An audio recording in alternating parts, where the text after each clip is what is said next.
Hi there, I'm Michelle the Painter from Berkshire Paint and Sip, and this is Paint and Sip at Home.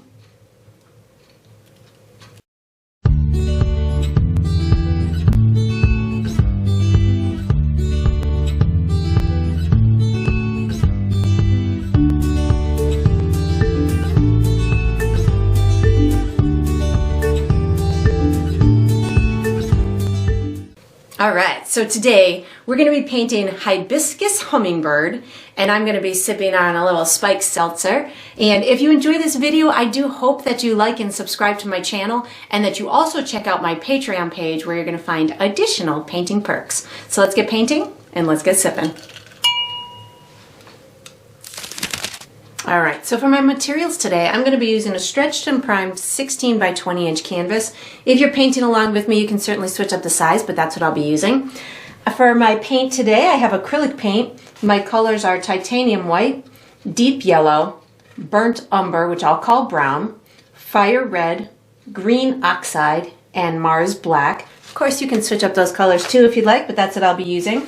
For my tools today, I have a standard number 2 pencil, and then I have 3 brushes. I have a 1/2 inch wide flat bristle brush, I have a number 8 round brush, and I have a number 1 round brush, and I will refer to these as small, medium, and large as we go through the painting process. Of course, you can switch those up as well. If you're painting along with me, you're probably going to want to have a cup of water for washing your brushes, as well as a paper towel for drying your brushes. And down below this video, I do provide you with a couple of additional resources that can help you through your painting process. You can find them in the video description below. And what you're going to find is a link where you can purchase the same exact paint kit that I'm using, from the large canvas to the fancy palette and the brushes and all that good stuff. So that's down there.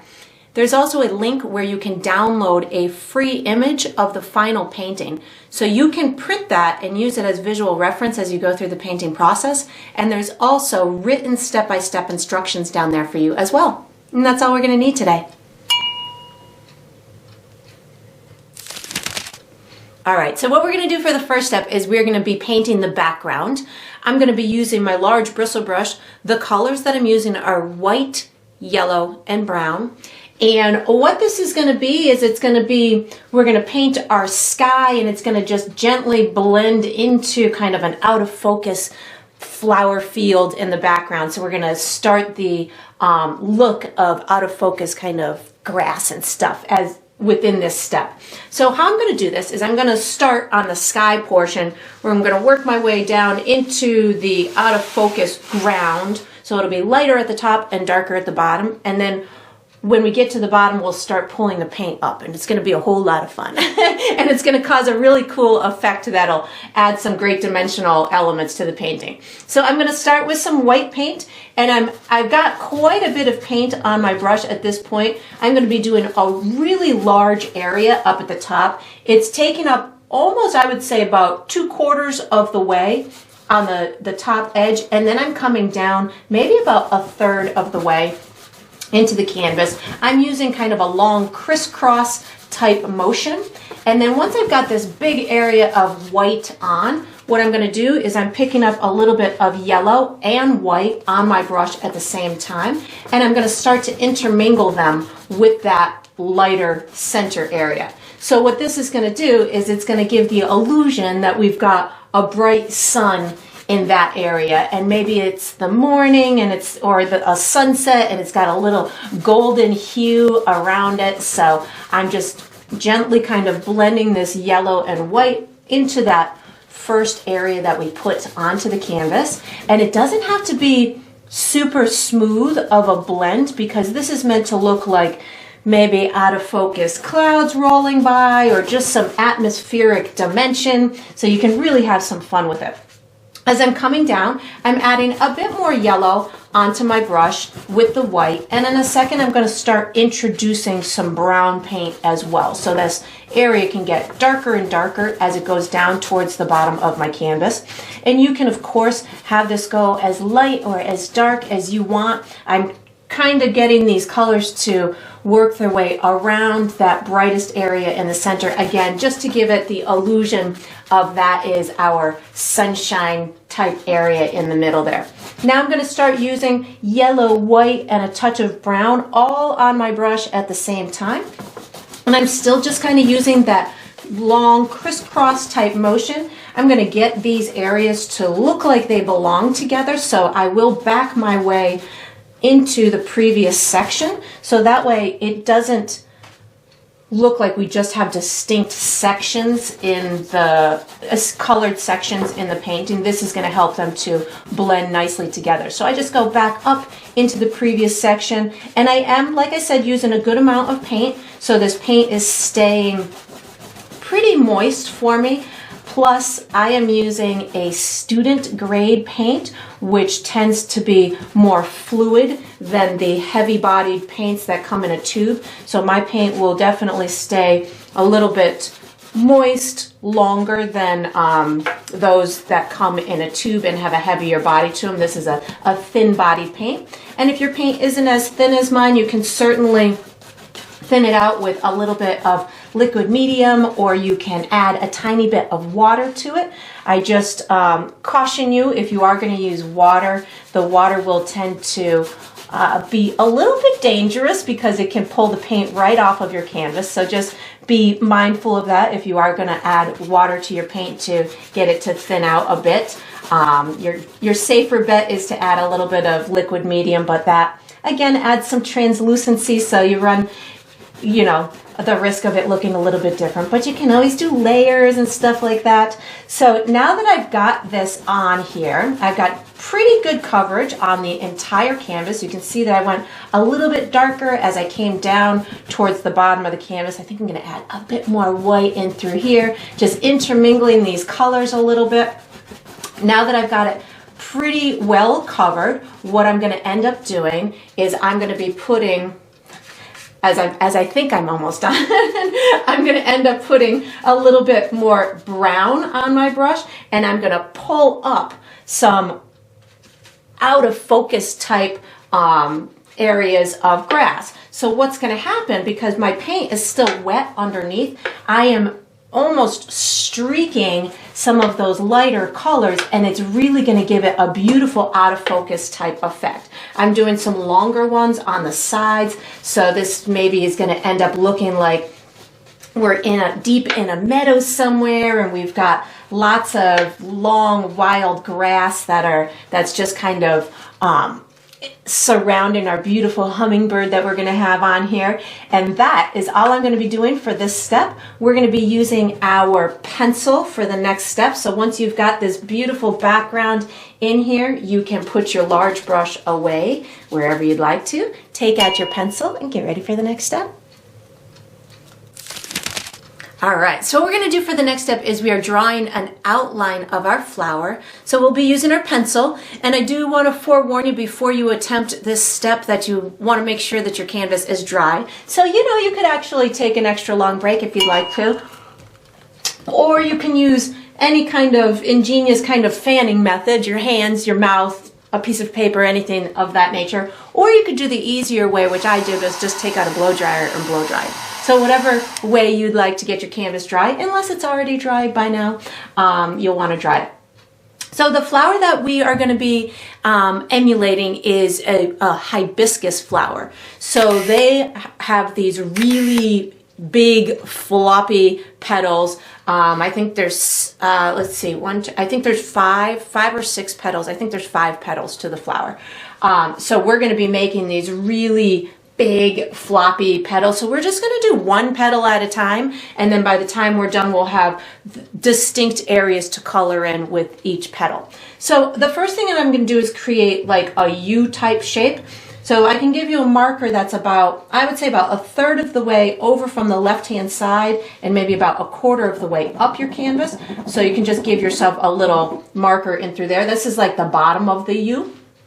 And then I'm going to have it coming up to about here, and on the left-hand side, it'll come up a little bit higher than this one. So these are about 3 inches apart, and then I'm just going to kind of connect my markers, something like this. And it doesn't have to be a perfect U. It can have a little bit of movement to it. That's going to make it look a little bit more natural. So know that it does not have to be perfect, and you can kind of really scrub that pencil mark on there. So because we're going to be using the pencil as our guide underneath our red paint in a minute too. So if you can get your pencil nice and dark, that'll help you in the long run.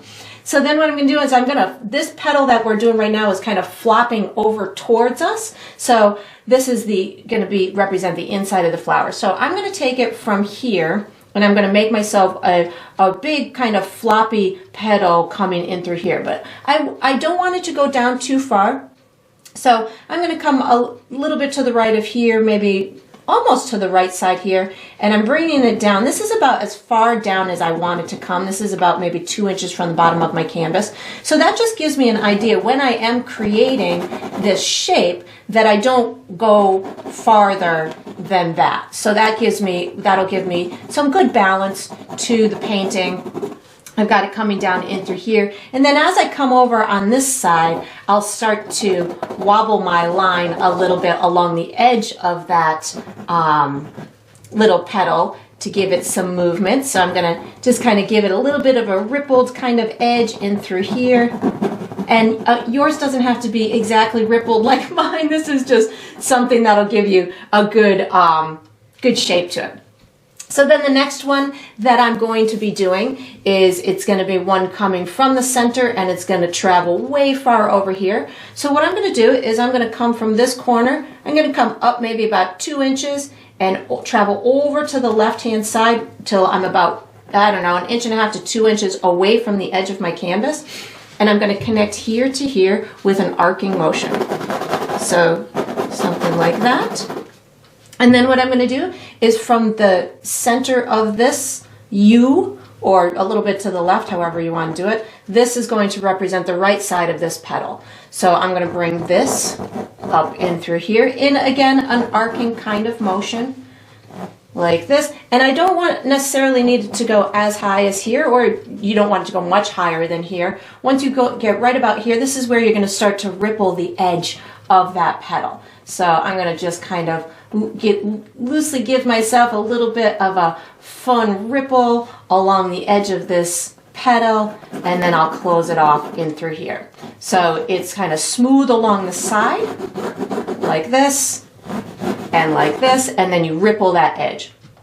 So I'm going to do the next petal, which will come on this side. So I'm going to travel down this petal a little bit, make myself a bit of a marker. And then what I'm going to do is I'm going to come from this inside in through here, right about here, and I'm going to hit this marker here, and the end of it is going to travel right to about here. So this is almost, I would say if this is about your halfway in your canvas, it's a little bit to the right and a little bit below. And yours doesn't have to be in exactly the same position as mine. This is just giving you petals that will look like they belong to the same flower. And then I'm just going to bring this up in through here and then just kind of travel this around the edge. And here's where my ripply edge starts to appear. And again, yours can be similar in ripples to mine, or you can make yours look much different than mine. Whatever is visually appealing to you, just go with it. And I have 2 more to tackle in through here. So I'll do this one next. I'm going to come down from here. I'm going to travel into this petal, maybe about 1 inch, 1.5 inches. The tip of it, or the part that I want to be the farthest down, I'm going to put right about in through here. And then I'm going to have the inside of it come, I would say maybe about 2 inches down this particular petal, so something like that. So this is going to be my edge that is the closest to the bottom, and I'll just have all the others. This outside edge is going to ripple a little bit, so I'm going to kind of ripple this in through here, and then maybe bring this down around here, something like this. And again, yours doesn't have to be exactly as mine. I'm just giving mine some nice ripply edges, and then this is going to maybe come in and up around here. These are going to be kind of flopping over once we paint them in. Oops, my pencil traveled a little bit too far on that one. So then this one in through here, I've got 1 more to tackle. This one I'm going to have a little bit kind kind of more of a unique shape. We might see the underside of it a little bit. So I'm going to come down this petal maybe about an inch or so, make myself a little bit of a diagonal line that's about, I would say, a half of an inch tall to an inch. Then the corner or the tip of my petal is going to be somewhere in this vicinity, so I'm about an inch away from the edge of my canvas, and I'm a little bit diagonal from this one in through here. And then I'm going to, from this marker, I'm giving myself a little bit of a swirly mark. So this is going to represent the underside of that particular petal.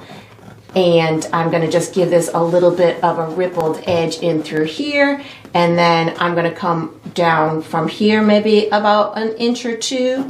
And then this is going to be the other side, the other ripply side of that particular petal, the outside edge of the petal. And we are going to be utilizing our medium brush for the next step. So once you've got all of your beautiful petals in place, you can, and again, make sure that you have a nice firm edge with your pencil, because that's going to help when we put the first layer of paint on in just a minute. So you can scrub that pencil on, or even use a dark pencil if you want to. And then we will be utilizing our medium brush for the next step, so you can just get ready. All right, so what we're going to do for the next step is we're painting the first layer of our flower. I'm going to be using my medium brush, and I'm going to be using a red paint. So I know that my red paint is translucent, which means I can see my pencil mark underneath. If your paint is not as translucent as mine, you may want to do an outline, at least on the interior pieces of your petals, with maybe brown or something like that, so you'll be able to see the outline underneath your paint. Or conversely, you could leave a tiny bit of a space between each petal of unpainted canvas, and that will help you to keep the information for yourself of where each petal kind of separates. And I'm just bringing my red all the way to the edge of my pencil mark, making sure that I cover it entirely. I'm using a good amount of paint on my brush so I can have a nice full coverage, but I don't necessarily need to do it in any fancy brush stroke. I'm really just looking to kind of maintain the style of the edges that I had put into place with my pencil, and then just getting a full coverage of red paint on the rest of that petal. So I also know that because my paint is see-through, that I am going to be able to see some of the details of my background through that paint. And I'm okay with that at this point, because we're going to be doing many more layers on these petals that will help us to hide any of that background information that may be showing through the petals at this time. So just giving you a little bit of, vote of confidence that you don't have to worry if your paint is not covering up some of that information behind. And it also, because it's not covering 100%, it's providing me with a natural gradient from a lighter red to a darker red down at this bottom left, which will help to add to the dimensional element of the flower when it comes to adding highlights and shadows and things of that nature. So that's just a natural thing that will happen because my paint is see-through and we made the background darker down at the bottom. So before we are done with the first layer of I said our first layer of the flower, but I really meant the first layer of all flowers, because we're going to be doing some out of focus ones too. That while we have the red paint on our brush, before we go on to the next step, we'll put some out of focus little blossoms or flowers off in the distance. And all I'm going to need to do for that is add a teeny tiny bit of water onto my brush with my red paint. So I just added a bit of water, wiped it off on my paper towel, and I'm just picking some spots to add some out of focus little flowers. I wanted to have maybe a similar shape, so maybe I'm just adding a little pocket of a color in through here. Maybe I've got a pretty one over and through here. Water's going to be your friend. You're just really rubbing in an out of focus flower or the essence of a flower. I know that they're going to have a little tip to the edge of them, and then maybe I'll put a little bit down in through here. I really just want the red to be represented in a soft fashion throughout the rest of the painting. So wherever you feel like you want a bit of red to be represented, and that's all I'm going to do for that. And then we are going to be, let's see, we're going to switch back to our pencil for the next step. So once you've got the first layer of your flowers on, you can put your medium brush away, take out your pencil, and get ready for the next step. All right, so what we're going to do for the next step is we're drawing an outline of our hummingbird. I'm going to be using my pencil, and I'm going to be putting it up in this right vicinity. The hummingbird that we are doing is a ruby-throated hummingbird. It's got these beautiful natural tones, and it's native to, well, in the summertime, it's up in North America, where I am in the region in the upper Northeast. So these birds come around my house a lot, and they're super pretty, so I thought it'd be great to paint one of them. So when I do birds, I do like to teach that you can start by drawing a bird with two basic shapes, a circle for the head and an egg for the body. So it doesn't matter what bird it is. It could be a swan, it could be a flamingo, it could be a penguin or a pelican. They all have a basic circle that you can start with for their head, and the body can be an egg with the pointy part being where the tail is. And then they have different length necks or different size necks, different length feathers, different beaks, and all the rest of the stuff is much different. But those two basic shapes can start any bird. So I'm going to start with my head. Is going to be a little bit to the right of the center of my canvas. So if this is about the center, I'm going to go a little bit to the right, and I'm going to come down about 2 or 3 inches. That's going to be like the top of my head. And then I'm going to come down maybe about 1.5 inches, and that's going to be the bottom. So this is going to represent my first shape, which is going to be a circle. And it doesn't have to be a perfect circle, just something that can get you started through this process. And this is about the size that I want mine to be, so that's how I'm going to start that. And then my next shape is going to be my egg. So this egg is going to be kind of long and slender as far as eggs go, but it still will have the same basic shape. And I'm going to have the body, or my egg, is going to be, I would say, about almost 3 times the length of my head. So I'm going to go maybe about 4 inches away from here, and that's going to be the tip of my egg. And the width of my egg is not much wider than the head. So I'm going to start right at the bottom of my circle, and I'm going to give myself an egg type shape that is not much wider than my original circle. It can be a little bit wider, but not too much. Something like that is going to give me my egg shape. And then what I'm going to do is I'm going to connect these two to get rid of the that slender area where the neck is. So I'm just going to kind of connect this in through here with a soft kind of diagonal line, and same thing in through here.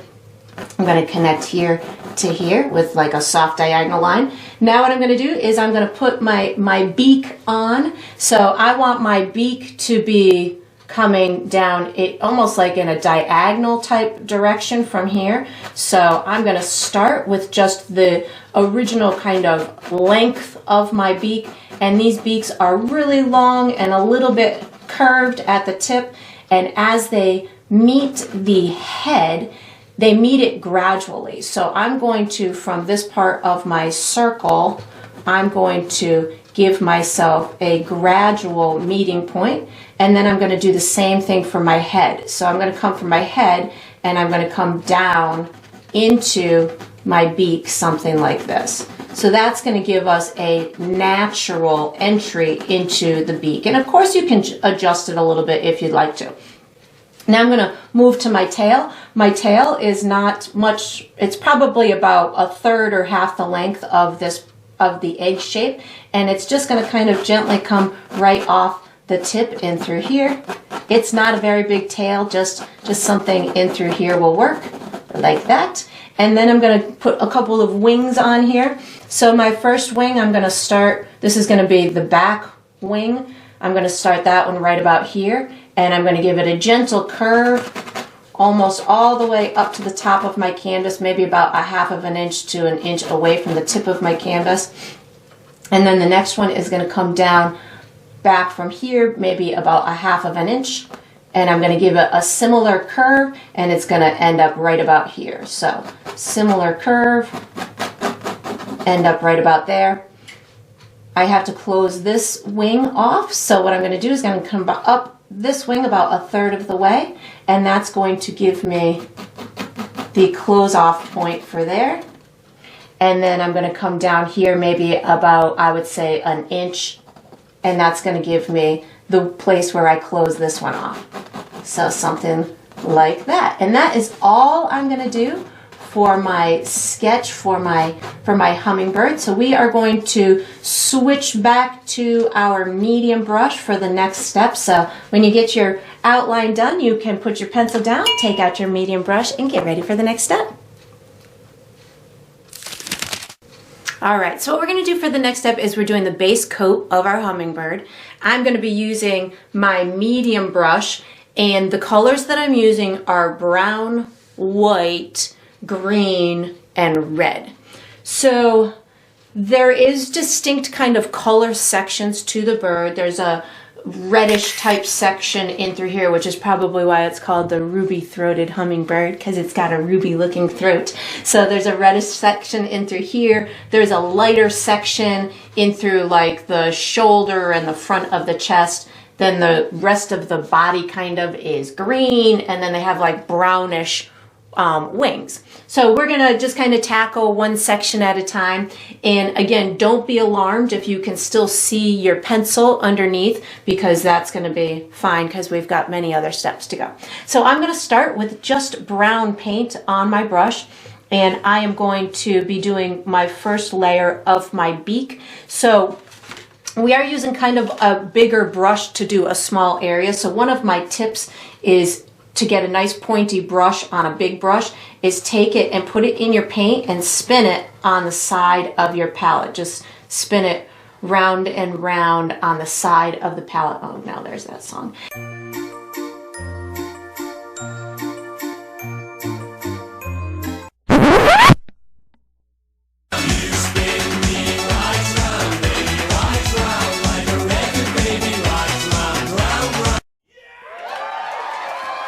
And then once you do that, you're just going to, without much pressure, color the beak. So I'm just going to, just with the tip of my brush, just paint right over my pencil mark, and I let off my pressure at the end of the beak so it's nice and pointy.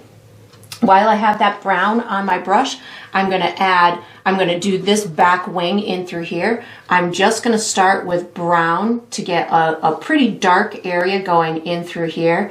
And once I've got that area started, I'm going to pick up brown and white to finish that wing. And when I do this wing, I'm going to be overlapping this edge in through here with the tips of the feathers that are going to hide that edge of the pencil, because I don't want to have a clean pencil mark.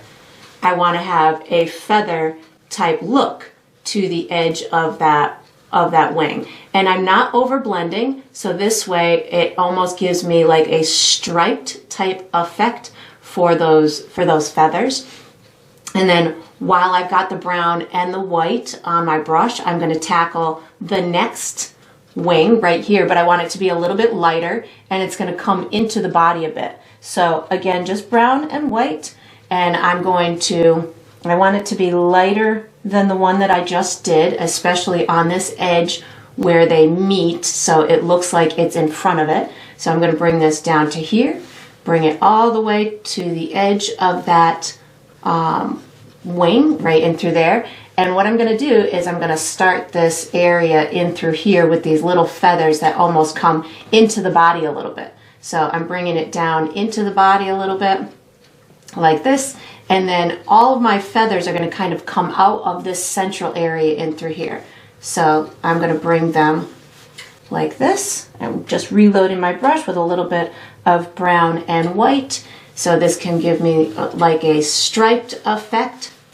And I've got the brown and the white on my brush, and I'm bringing them past my pencil area so it covers that pencil edge. And they can be nice and ruffled along the edges. They don't have to be of a perfect sort. You can certainly have them looking, you know, without it looking too straight. You can get some great dimension on that. And if you want there to be a little bit more in through there, you can just pick up a little bit more brown and just have fun tweaking those colors as you want. And then what I'm going to do is I'm going to wash and dry that medium brush, and I'm going to put on my red section. So just wash and dry, picking up some red paint, and this is going to be the area it's going to meet the top of that beak, and it comes kind of halfway into the face and then back into this area. And they don't necessarily have to be exactly in the same position that mine are, but it is in this general vicinity. And I'm not doing any fancy brush stroke. I'm really just looking to get a base coat on here and to get it to meet the edges of my pencil mark. So I'm just bringing this in through here. I'm bringing it just about to the top of the egg that we had created earlier. So something like that will work for me. Then I'm going to wash and dry this same brush so I can go on to my next color, which is going to be green. So washing and drying my medium brush, I'm going to be using green paint as my base coat for the entire head. So whatever section you have left on your head, you can just paint it in with some green paint. Just get it to naturally kind of merge into that beak. And if you overlap the red section a little bit, that's totally fine. Even if they blend in with one another, that's totally fine, because we're going to be doing, when we do paint the details onto the bird, we'll get these sections to look like they belong together anyways. And then this little bit of green is going to come right back into where those feathers are. And you don't have to have a perfect edge to it. You can really get it to look a little bit on the messier side. It's also going to come along this area in front of the wing, and it comes down in through here. When I was looking at these birds, because I know that they're around my house, but when I go to paint something, I've got to look up some references for it. So I did find that that bright belly area that we're going to tackle in a minute can be a very large area or a very small area. So I am opting to do more green. I'm opting to have my green section really nice and large. But some of these birds, they have less green and more of a tan color underneath their chest and their belly. But I wanted mine to have a lot of color, so I'm opting for more of a green section on my bird. And I went all the way into that tail. Now I'm going to wash and dry my brush, and I just have this last little section to go. And it's going to be mostly white with just a touch of brown on my brush. So I've got white with just a little bit of brown, and I'm just going to get this entire kind of belly section in through here. And again, if yours goes lighter or darker than mine, it's okay. It doesn't have to be exactly the same color, because again, we've got another step that will allow for any modifications on it. And then let's see, what are we going to do for the next step? We are going to be using this same brush for the next step. So once you've got your base coat, I guess we could have done this section when we did the wings, but I guess I didn't think that far ahead. But once you've got this section on here, you can wash and dry this medium brush and get ready for the next step. All right, so what we're going to do for the next step is we're painting our stem for this big main flower and some beautiful wild grass throughout the bottom of the painting. So I'm going to use my medium brush. The colors that I'm using are brown, green, yellow, and white. And I'm going to start with this main stem that's in focus. So I'm going to be starting with green and brown on my brush. The only thing that I really have to concentrate on is I want to see part of the main bulb part underneath, and I want it to make sense with this center area. So I'm just going to kind of plan it out before I do it. So I'm going to just kind of come from left to right and give myself almost like a little bit of a U type shape down in through here, and then just get that to be colored in. And again, I have green and brown on my brush at the same time right now, which is going to provide a great nice natural base for this. And then I'm going to give myself a nice sturdy stem, pretty, maybe like 1/4 of an inch wide, because this is a big flower. I know it needs a good size stem to hold it up. And then I'm going to do a couple of little leaves or other stems coming off the side. Again, I'm just starting with green and brown on my brush right now. This is providing me with a great starting point where I'll have good dimension within it. I'm going to have a big kind of stem or leaf coming up over in through here. This is going to be my probably the only identifiable leaf per se that I do, but I just want to have something that's nice and representational of this particular type of flower. So they have these big hardy leaves on their stems. So that's going to be that one. And then I'm going to still use just my green and my brown and put a couple of additional pieces of wild kind of grass throughout here. And in a second, I'm going to start introducing yellow and white. So that way I'm going to be adding some bits of sunshine throughout the rest of the painting.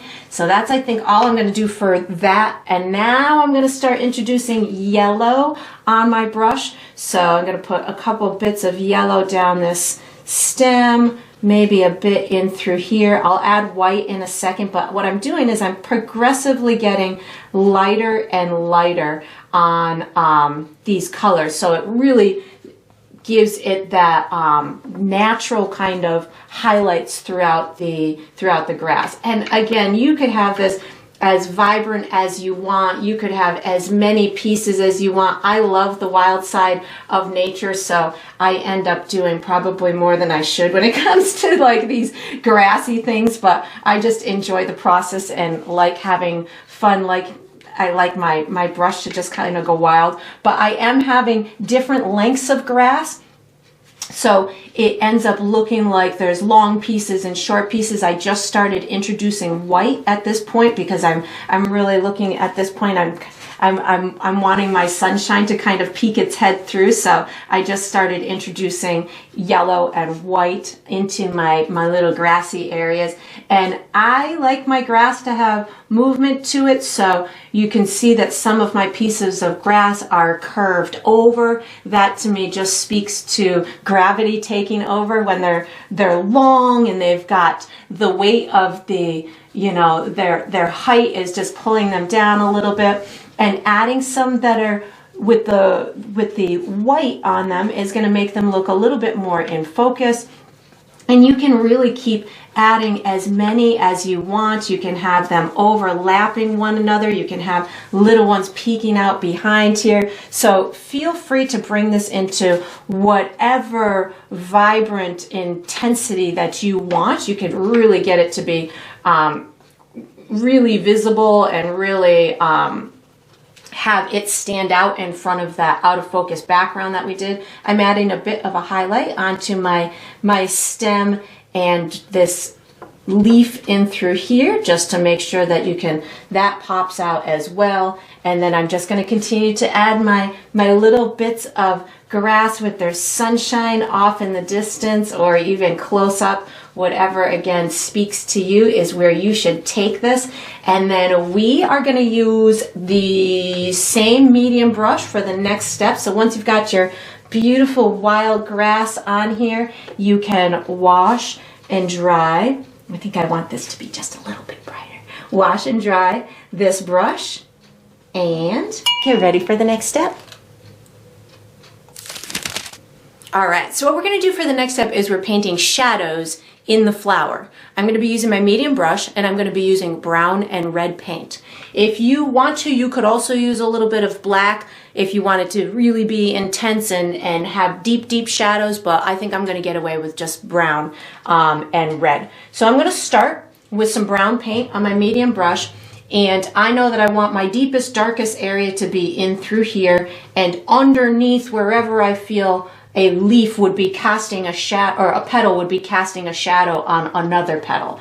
So I've got it really dark in through here, and I know that my paint will get a little bit darker as it dries. So I am aware of that. So if it's not dark enough for me while it's wet, I know that it will get a little bit darker when it dries. So I can certainly just account for that. So I'm gonna put it nice and thick kind of in through this area. Once I've got it in the area that I want, without washing my brush, I pick up a little bit of red and I get that color to blend in with the neighboring red that's there. So that way it doesn't look like just a distinct section of brown. It starts to actually look like it's just fading from the brighter red down to the darker brown.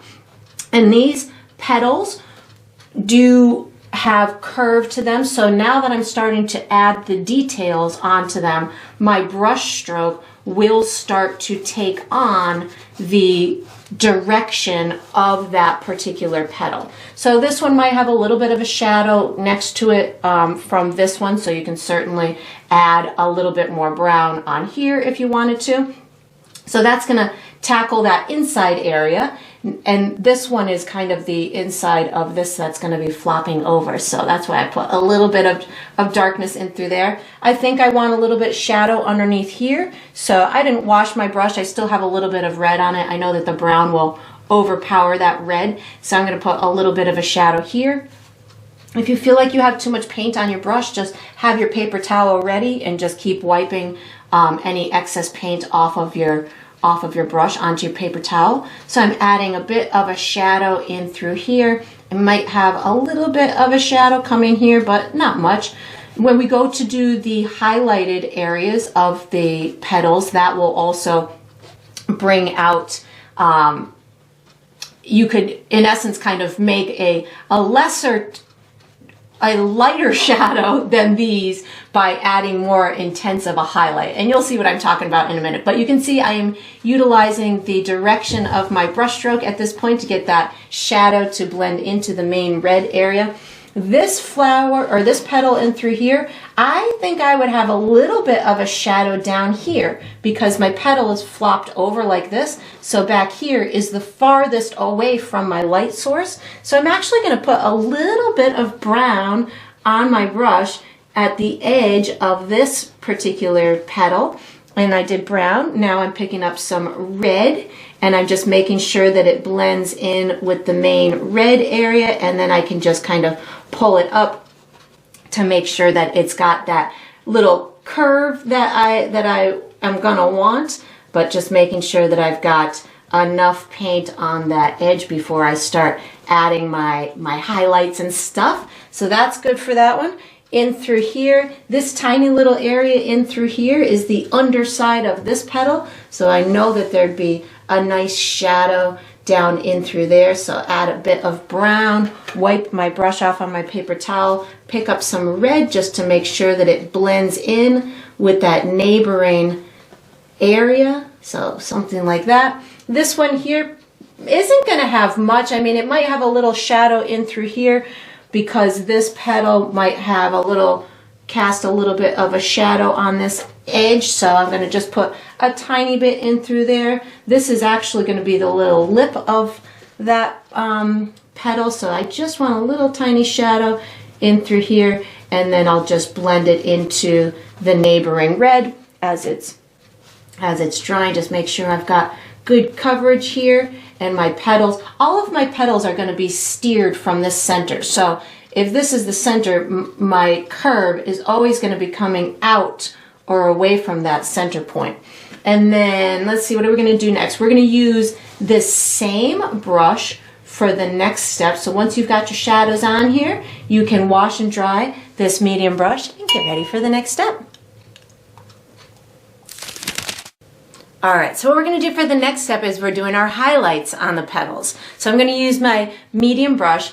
The dominant colors I'm gonna be using are white and red, but I'll also be using yellow.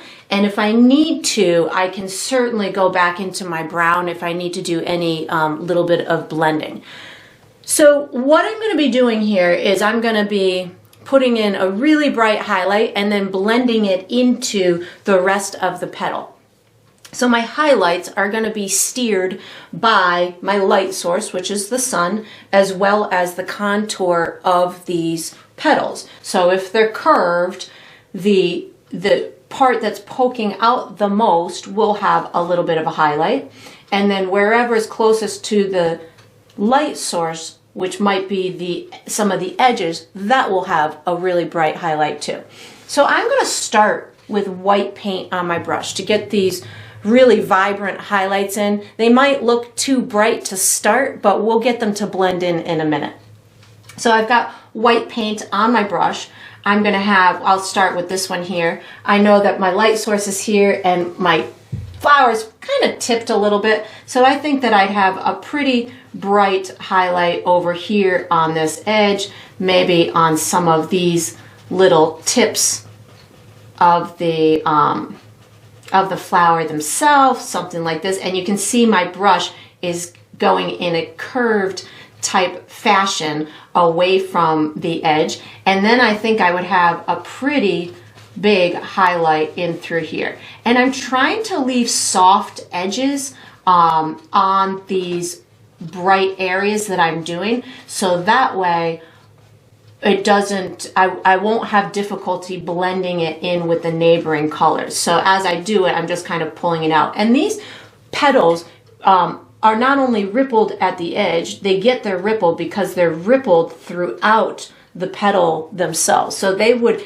in essence, kind of have almost like a striped look to them because there's high spots and low spots within that particular petal. So I've got my highlight on in through there. I'm just going to pick up some more white and go for the next one. So this one I think would catch some bright little highlights on these tips in through here, as well as maybe the curve is going like this, but it gets a little bit darker over here. So I'm not going to do too much, just a little bit of paint on my brush to get that edge to be a little bit lighter. And again, this is going to blend in better when I add the red back into it. But I'm just getting the idea of where I want these highlights at the moment, and I'm just bringing this towards that center. So I'm always going to be pulling these in a curved fashion towards the center of that flower, adding some more white to my brush. This highlight, because this petal is flopping over towards us, my part that's closest to the light source is probably going to be in through here. So I've got my bright highlight on my brush. I might have a little yellow on my brush too, which is fun. I'm going to give my highlight in through there. And then what I'm going to do is I'm going to take it and I'm going to curve it down and back up. So this is taking it around this corner and giving it a highlight on the part that is bumping out the most. And again, it will look better once we get it to blend in with the neighboring colors, but this is just kind of gets it started for us. And I'm going to just kind of pull this down a little bit with my brush is almost on the drier side right now, which is helping me get just a little bit of highlight along the other part without making it go too dramatic. And then I'm going to pull a little bit with the remnants on my brush. I'm just going to put a little bit in through here as well. And again, it's very bright right now, but I will dull it down in a minute, just getting that on there.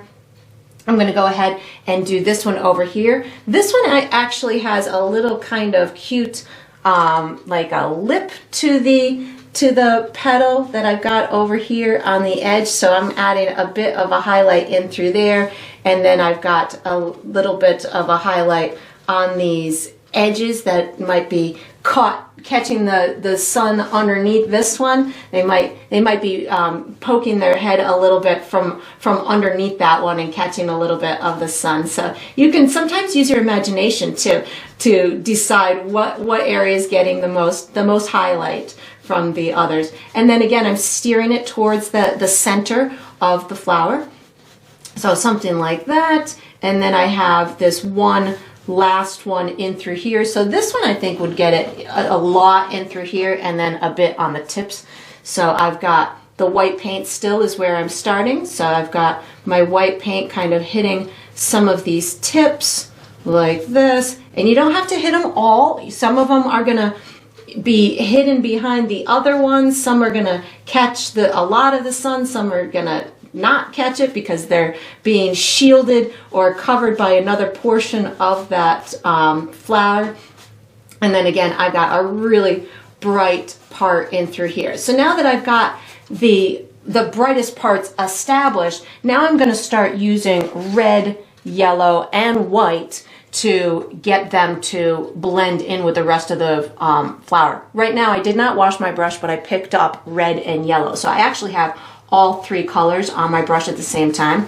And the reason why I use yellow also when I am doing highlights for red objects is because the yellow helps to make it not pink. It will, because if I just used, oops, that petal just grew a little bit. If I just use red and white, everything will turn pink on me, which is not necessarily a bad thing, but for me, I do like to maintain the integrity of the red, and by using a little bit of yellow in my highlights, that helps to provide me with a nice natural highlight as opposed to it just being pink. And you can, of course, just keep adapting your little bright highlights. If you want them a little bit more or less, you can just keep adding little bits here and there. But you can see how utilizing the red, yellow, and white on top of the area that I just designated as my highlight area, now it looks nice and natural. So you can certainly continue to play with it. You might have to do a couple of different layers to it, but that's where I'm going to start. So red, yellow, and white on my brush, kind of utilized to blend that highlight that I did into the rest of the flower. So I've got them on my brush. You can even paint over that highlight a little bit. And again, it still is being steered towards the center of the flower. And this is a time where you would continue to add as much paint as you need to get the proper coverage on that flower, because when we use the red paint again is very see-through, so you may need multiple layers in order to get it to cover any background information that it might still be showing through the paint itself. And again, I'm just utilizing my red, yellow, and white to get these highlights to be nice and natural and vibrant. And that one's looking pretty good to me. Maybe a touch more of the highlight color. And you can use a lot of paint. You can use a little bit of paint, whatever works for you. Sometimes starting with less paint is an easier road to travel down, simply because you can control the quantity and the intensity of it. But if you're comfortable with it, you can certainly add a lot of paint onto your brush. But sometimes if you use too much paint on your brush, what happens is your brain tells you, keep blending, and then it would all turn into one color. So you just want to go with wherever your comfort level is, and if you need to use more or less in accordance with how your brush goes, you know, if you're able to control how much you're using and able to control the light spots and dark spots as you want to, then you can certainly use a lot of paint, but if you're having trouble getting one area to be of a different value than the next, it might just mean that you need to back off on your quantity of paint, use a little bit less, and that will help you to control the intensity of it. And you can see I just keep fiddling with these areas. I'm going to continue to utilize that curved brush stroke, and my red paint is definitely showing through as beautiful vibrant colors right on top of that highlight. I can add those little streaks if I want to, and I can keep making it in a lighter or darker value. Like I want a couple more streaks in through here, so I'm just adding a bit more red. And again, those streaks are going to just tell the viewer that this has a bit more ripple to it. And I want this to look like it's kind of curving into the inside of the flower. So the highlight does not just have to be on the edge where it's meeting the internal area. You can have that highlight away a bit. I'm going to add just a touch more highlight in through here. I feel like I took a little bit too much of it away, but that's the beauty of doing this. You get to just kind of keep tweaking it until you feel like you've got that intensity the way that you want. And I keep building it so it looks like it's got a lot of volume and a lot of dimension to it. Yeah, that's looking good. I can feel it popping out towards me now. I just want a touch more in through here to give that curve to it. And then I'll move right on to my next petal in through here. So I'm just gonna put a bit more red and yellow on my brush to get this internal vibrancy going, making sure I've got good coverage, get it to blend with this little bright edge that I've put on here. So just, you know, sometimes you can just re-wet your brush, and that will help to get these to blend in with one another. Yeah, that's looking good. I like, and highlights do it for me. I don't know why, like every time I go to do highlights, it almost feels like that's the final piece that these little things need to give them their life. It tells you that there's dimension to it, and it gets me all excited when I do my highlights. I don't know why. It might just, I don't know. That's why I paint. I paint for the joy of it, and this is one of those times on every painting I'm like, yeah, this is where I have my fun. But I have fun the whole time, but that's definitely gives me the most giddy up when I'm getting onto these highlights. So again, I just kind of reloaded my brush with some red and yellow without washing it, so I still had a little bit of remnants of my of the white, and I'm just going to get this to blend into these highlighted areas, and then I'll enhance those highlights again if I need to with a touch of white.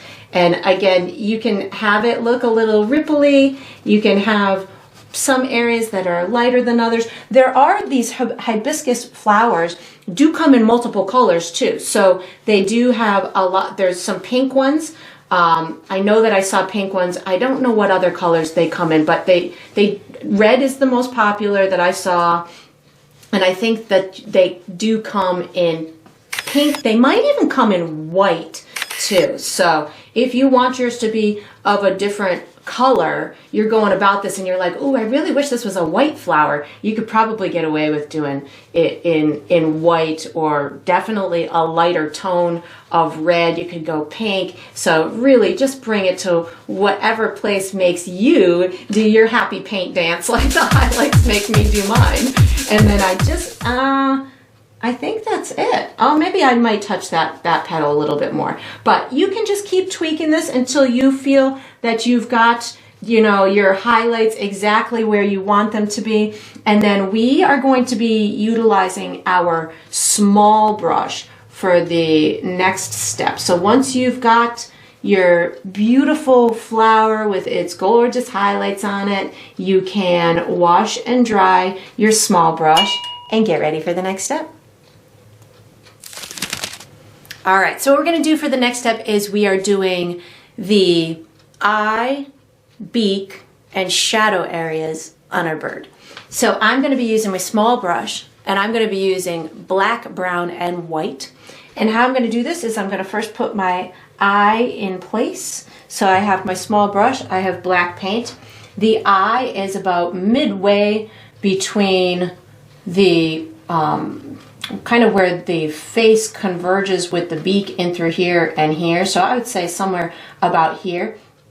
And it almost straddles where the green meets the red area. And I'm just using black paint. I'm adding just a touch of water to my black so it's a little bit more fluid. So I have a nice paint stroke here. So I've got it coming over my red area just a little bit. It's probably like the size of a really small pea.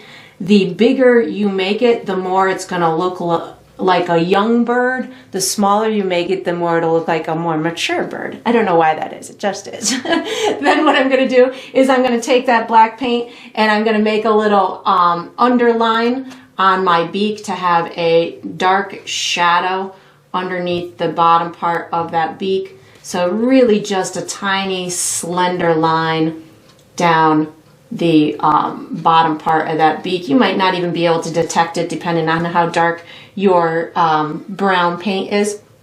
Then what I'm going to do is I'm picking up brown and black on my brush at the same time, and I'm going to be doing my shadowy kind of areas, which are going to be all along the bottom portion of the bird. It's going to be down below the tail. I'm going to have some behind the feather area, and there's also some darker areas. I don't know if they're necessarily shadowy, but there'll be just some darker areas along this area. So I'm going to just start in through here with some, I'm going to call them polka dots. So I have black and brown on my brush, and I'm just polka dotting this bottom side of the throat area or of the neck area. And as I'm coming down to where it meets the grayer area, or the what's going to be the whiter area, I'm just pulling it in this up a little bit. I'm just going to keep reloading my brush with black and brown, and as I go down past this section, I'm going to be using more of like a little bit of a feathery kind of stroke.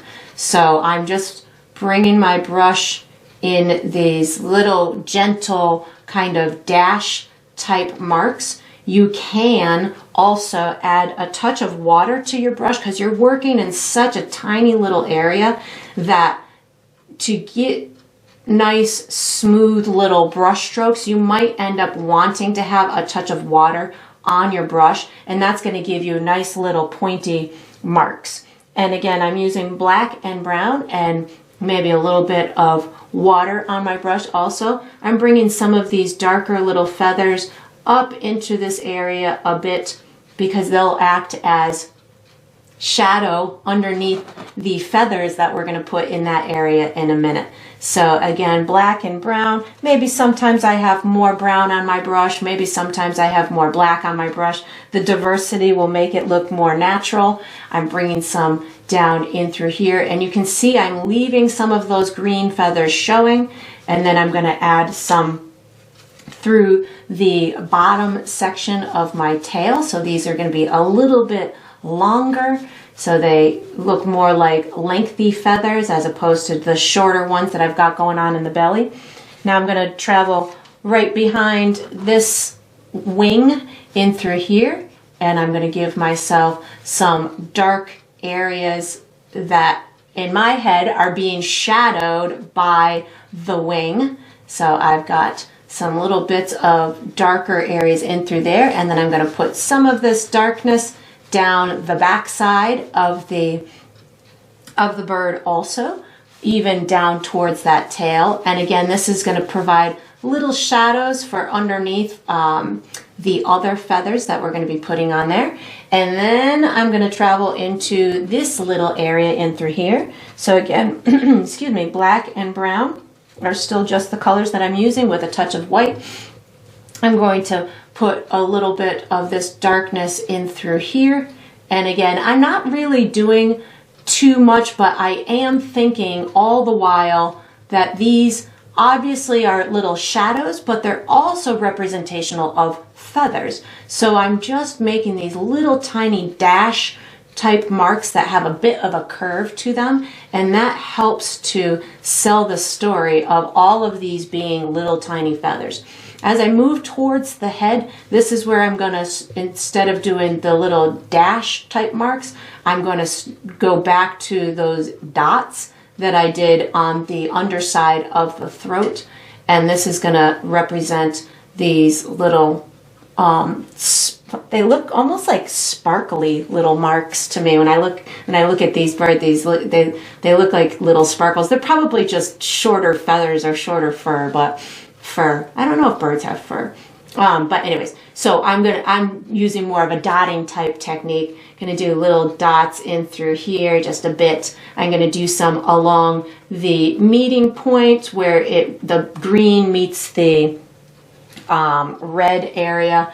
I'm bringing it all the way to that eye, but again, I'm just polka dotting, so I want to be able to see the other colors that are around it and near it. So I'm just brown and black. I'm just doing these little tiny polka dots all throughout this section. I'm going to bring it all the way up the top of the head as well, just a little section of these polka dots. And again, I'm not doing much, just these little tiny polka dotty type colors. And then before I call this a finished step, I need to finish my eye. So without washing my brush, I'm going to put a tiny bit of white paint on my brush, and I'm going to give it a little tiny sparkle dot kind of in the upper left hand corner. And then if you want, you can also add a bit of a little highlight underneath that bottom left hand corner. And you can add a bit of a highlight or a little mark up in the upper right hand side of that eye, like on the almost, I don't want to call them eyelashes, but just adding these little bits of twinkle above and below and then in the eye. And that's all I'm going to do for the eye and for those shadowy parts. So we will use actually, we're going to switch brushes to our medium brush for the next step. So you can put your small brush away, take out your medium brush, and get ready for the next step. All right, so what we're going to do for the next step is we're doing the first step on our, I think it's called the stamen, the center thing that comes out out of the flower. So I'm going to be using my medium brush, and I'm going to be using red and brown paint. So red and brown on my brush at the same time. I want my hummingbird to be kind of tapping into the side of my stamen. So the top of it's going to come somewhere in through here, and it's going to be a gentle kind of long wavy line, and it's going to end up in through here. So I'm just going to, and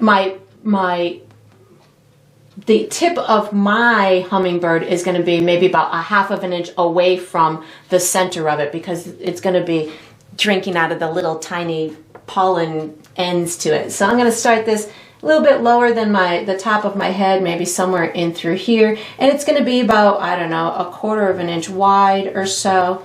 And it's going to just have a long, gentle kind of curve to it.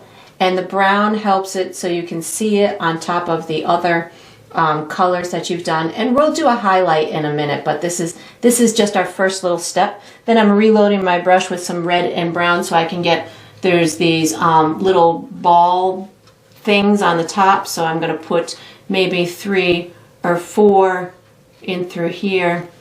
So I do little stick things and then a little ball at the end of it. And then what I'm going to do, hold on, just let me get my little ball things on the end here. Sometimes the little detail that you thought was going to be the easiest turns out to be the trickiest. I'm going to switch back to my small brush once I've got these little balls on the top. So once you've got your main structure to it and the little ball things on the top, you can put your medium brush away, take out your small brush, and get ready for the next step. All right, so what I'm doing for the next step is I'm finishing my stamen. I'm going to use my small brush, and the colors that I'm using are red, brown, yellow, and white. So how I'm going to start this is with red and brown on my brush at the same time, and I'm going to put a whole bunch of tiny little, almost, what can we call them? Just little stems, I guess, is the best way for me to call these, coming out the edges or the sides of this particular structure. I am using a little bit of water on my brush also, so I can get these to be nice and thin, and I'm getting them to come out in different directions so they look really nice and natural. I'm utilizing the brown, so when you do get to this area in through here, you can actually see them on top of the flower itself. So red and brown are my color, is the color combination that I'm using to create these little stems, and you can have hundreds of them. The more you have of them, the more natural it's going to look, and they can be different lengths, and they can come out from the center, they can come out from the sides, they can be, you know, much farther than here. They really, there can be a lot of them. I've seen these flowers that have very few, and then I've seen them have a ton. So really you can have as much fun with it as you want. And then once you've got the little areas popping out, of course I've got some that are right near my beak, so it looks like my beak is going to be drinking out of that particular section. Then what I'm going to do, I'm not going to wash my brush, I'm adding red, yellow, and white to my brush, and I'm going to add a bit of a highlight on top of this area in through here. I don't want to take away from the shadowy areas, so this is just going to kind of be just a little subtle highlight so you can see the dimension to it. And then what I'm going to do is I'm going to add a little highlight onto those bubbly parts at the top. So I just added some more red and white to my brush, and I'm just adding a bit of a dimensional highlight to those. Then I'm going to wash and dry my little brush, and I'm going to pick up yellow and white, and a lot of yellow and white, because I'm going to do the little ends to those tiny little prickly areas that we put, and I want them to have a lot of paint so they almost look three-dimensional. So I have a lot of yellow and white on my brush right now, and because I have a lot of paint on my brush, I'm able to just make one polka dot for each one of these little dots that I want to have on here. I'm sure there's a much more technical term than dots, but I'm sure that it has something to do with the pollen too, but I don't know what the technical name of these little dots.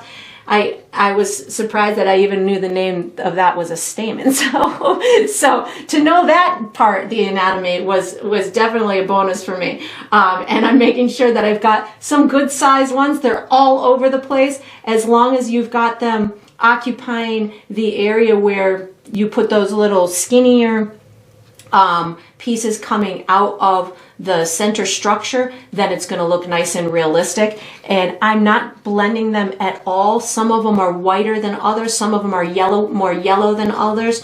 So this way they look really nice and natural. I'm trying to not be systematic. I'm trying to give, you know, little clusters here, some poke out a little bit further. So nature has a way of being very unorganized at times, so if you can make yours a little unorganized, it will look nice and natural as well. And then we are going to use this small brush for the next step. So once you've got that all nice and constructed, you can wash and dry your small brush and get ready for the next step. All right, so what we're going to do for the next step is we are finishing our beautiful bird. I'm going to use my small brush. This is going to be just kind of like the final details of it, which would include some little highlights to the feathers. I'm going to use my small brush, and I'm going to use a whole bunch of colors. I'm going to be using yellow and white in through here and in through these feathers. I'll also be using green and white. I'll probably be using white and brown in through here. That might be it. So yellow, green, white, brown, maybe a little red, but we'll see how it goes. So I'm going to utilize the same type of brush stroke that I did when I was adding those darker areas. So when I'm on the head or when I'm on the throat area, it's going to be a polka dot type brush stroke.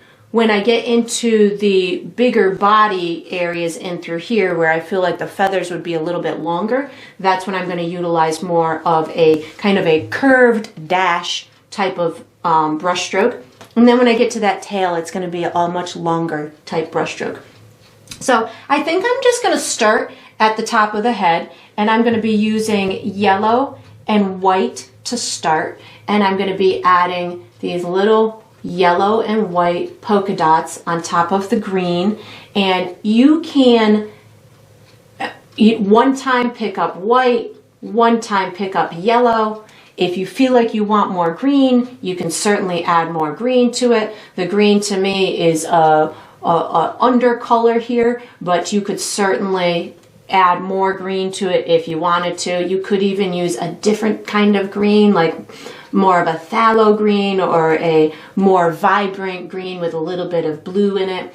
I do want this to look like it transitions nicely into that dark area, so I will overlap some of those dots, and if I need to, I can bring the brown dots into my area that I just painted. So you want to make sure that you overlap those so they look natural together, and that you've really kind of covered the entire area with a second layer of something, be it polka dots or feathers or brush strokes or whatnot.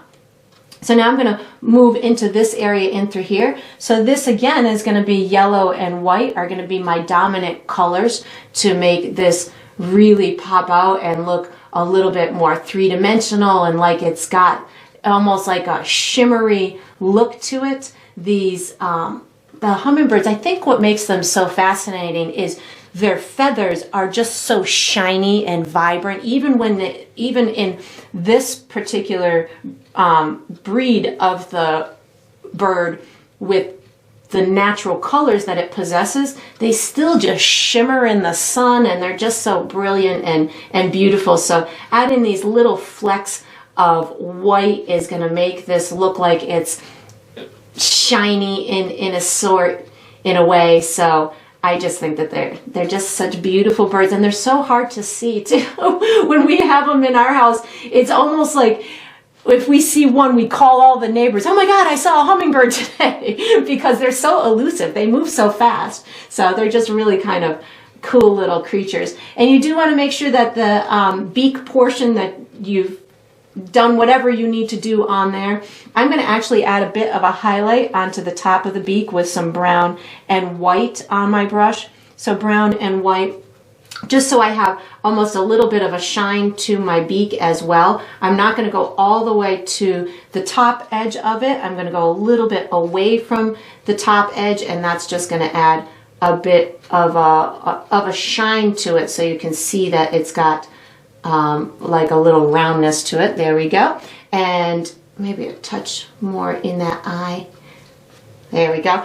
So now I'm going to move on to this section here with a little bit of white on my brush. I know that this is going to be my lightest of my light areas. I will add a bit of brown in a second, but just adding these lighter feathers in through here. I think I have a little remnants of yellow on my brush too, which is totally okay. We're just going to let happen what's going to happen. These colors should look like they're merging together anyways, so if I have a bit of another color on my brush, that's okay. So I'm just getting these to look like little feathers in through here that are going to overlap that green area. So white with maybe a touch of brown to get these to overlap that green area. I want them to look like they belong together.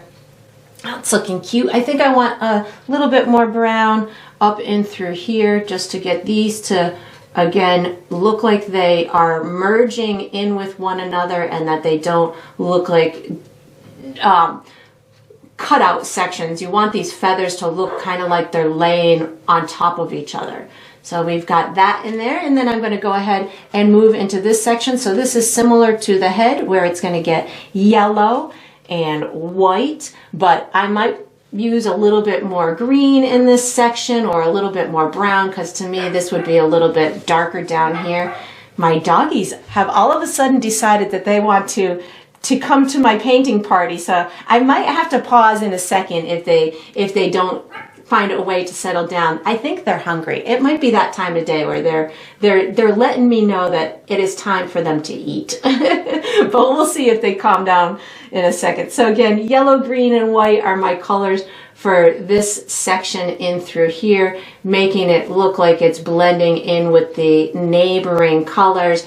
And I think I want it a little bit darker down here, so I'm adding a touch more brown to just make sure this is nice and shadowed down in through here, and it looks nice and realistic to me. I like my paintings to have a nice realistic feel and look to them, and making sure they have enough shadows, enough dimension that helps to please my painterly eye. So you can certainly tweak yours whatever way you feel is going to bring it into your visual preference. On this tail area, I want this to look a little bit more on the bluer side as opposed to using yellow. I'm just going to use green and white as my highlight on this tail part. So green and white are on my brush right now, and these are going to be longer strokes. And because I'm not using yellow, when it sits next to the yellow, it will take on more of a bluer type appearance for the green. So it will end up looking like a little bit different of a colored green than the one in through here. So you can play with the look of a color just by what it sits next to. So that's a fun aspect to play with as you're painting. And then I'm just gonna kind of, I need some feet, or a foot anyways. But first I think I'm gonna make this a little bit darker in through here. I'm adding a touch of black and brown to my brush to just make sure this has a nice deep shadow in through here, because this side would definitely be a little bit darker, I think. And if you felt at this point that you needed to add anything more to your wings, you could certainly do that. I want a little tiny foot, so I am using a touch of watered down black paint. My foot is going to come somewhere below this wing in through here, so maybe somewhere about here, and it's just going to have a couple of little tiny curves to it. The little talon, they have teeny tiny little feet, something like that. And then I'll add, let me just add a tiny bit more here. Then I will add a little bit of a highlight, so a teeny tiny bit of white paint just gives me a little tiny detail in through there. And then of course you can sit here and tweak this all you want. If you feel like you need a little bit more shadow here or a little bit more highlight there, now's the time to do it. But we have one tiny little step left to go, and it is going to be with the small brush. So once you've got your beautiful bird all nice and executed, and you've got all the little feathers twinkling as much as you want, you can wash and dry this small brush and get ready for the next step. All right, so we are on to the final step. This is the final step of every painting, which is to sign it. So I usually sign mine in the bottom left or the bottom right corner. I'm going to be using my small brush, and I'm going to be using black paint. You could certainly use any color that you would like. I usually just use something that I've used within the painting. You could go lighter or darker. I use my initials as my signature. You could use a symbol, or you could put the date or your first name. Whatever you want to be your identifying mark is totally fine. And that is going to conclude this painting. I hope you enjoyed the process. I hope you painted yourself a beautiful hummingbird and a big gorgeous flower. And I look forward to painting and sipping with you again sometime.